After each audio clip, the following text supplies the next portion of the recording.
This is Audible. Audible Studios presents The Will of the Many, written by James Islington, performed by Ewan Morton. For Friends, Lost. Katenin Rankings. First rank, Princeps. Receives will from 40,320 people. Second, Dumidius. Receives will from 20,160 people. Third, Tertius. 6,720 people.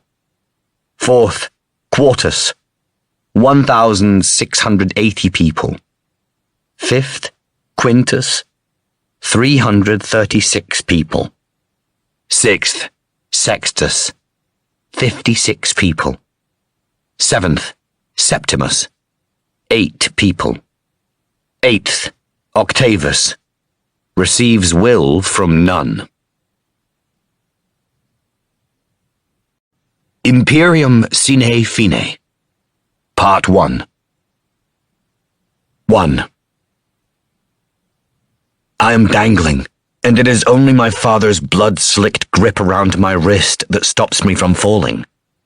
He is on his stomach, stretched out over the rocky ledge.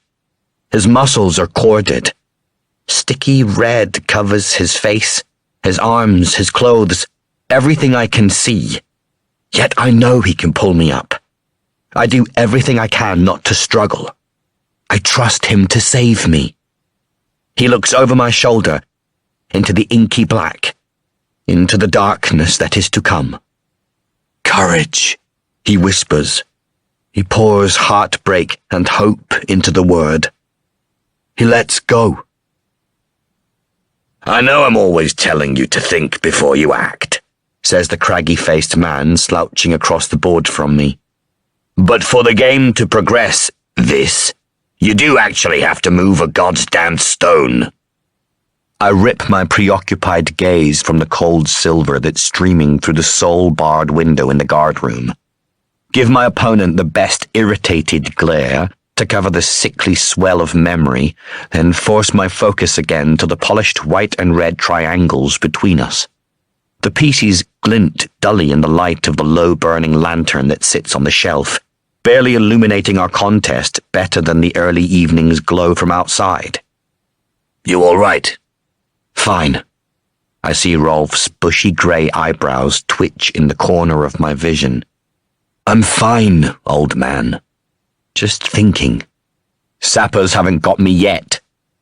No heat to the words. I know the way his faded brown eyes crinkle with concern is genuine, and I know he has to ask. I've been working here almost a year longer than him, so he's wondering again whether my mind is losing its edge, like his has been for a while now.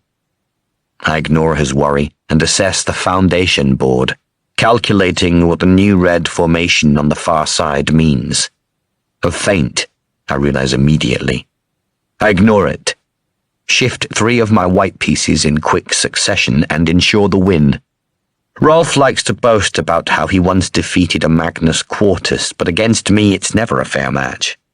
Even before the hierarchy, or the Katenin Republic as I still have to remind myself to call them out loud, ruled the world, Foundation was widely considered the perfect tool for teaching abstract strategic thinking.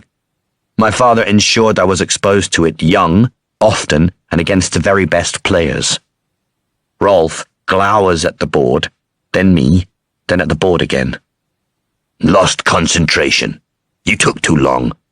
Basically cheating, he mutters, disgusted as he concedes the game. You know I beat a Magnus Quartus once. My reply is interrupted by a hammering at the thick stone entrance.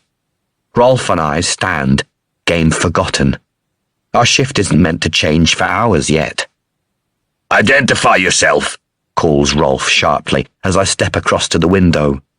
The man visible through the bars is well-dressed, tall, and with broad shoulders. In his late 20s, I think. Moonlight shines off the dark skin of his close-shaven scalp.